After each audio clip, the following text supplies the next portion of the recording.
அனைவருக்கும் வணக்கம். நான் துரைராஜ்.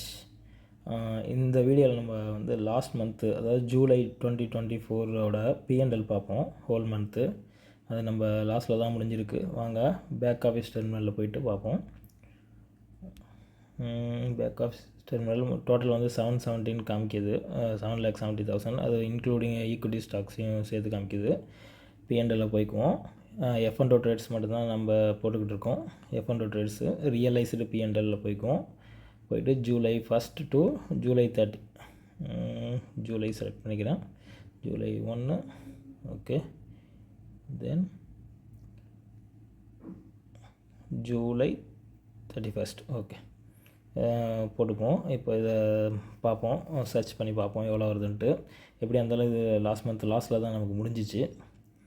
என்னென்னா கொஞ்சம் மார்க்கெட்டு வாலட்டைலாக இருந்துச்சு. செல்லிங் ஸ்ட்ராட்டஜி, எந்த ஸ்ட்ராட்டஜி இருந்தாலுமே லாஸ்ட்டில் தான் முடிஞ்சிச்சு. பையிங் ஸ்ட்ராட்டஜியும் அதே மாதிரி தான் இருந்துச்சு. பாருங்கள், டோட்டலாக 46,000 சம்திங் இருக்கா.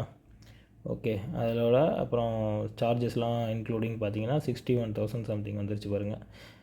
ஸோ சார்ஜஸே வந்து பார்த்திங்கன்னா இப்போ 15,000 கிட்ட நம்ம கொடுத்துருக்கோம். என்னென்னா மல்டிபிள் ஸ்ட்ராட்டஜி, நிறையா ஸ்ட்ராட்டஜி ட்ரிகர் ஆனதுனால வந்து இந்த மாதிரி டெய்லியும் செல்லிங் நடந்துக்கிட்டு இருக்குது. அதனால தான் இந்த அமௌண்ட்டு வந்திருக்கு. ஓகே, நம்ம இந்த ஃபினான்ஷியல் இயரோட ஸ்டேட்மெண்ட் பார்ப்போம். ஃபினான்ஷியல் இயரோடது, அதாவது ஏப்ரல்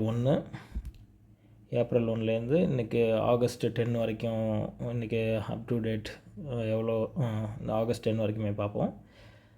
இதில் பார்த்திங்கன்னா 195 சம்திங், லாஸ்ட்டாக 110 கிட்ட நமக்கு ப்ராஃபிட் இருக்குது. இன்னும் ஸ்டில் நம்ம ப்ராஃபிட்டில் தான் இருக்கோம். பார்ப்போம், கண்டினியூஸாக அப்டேட் பண்ண பார்க்குறேன்.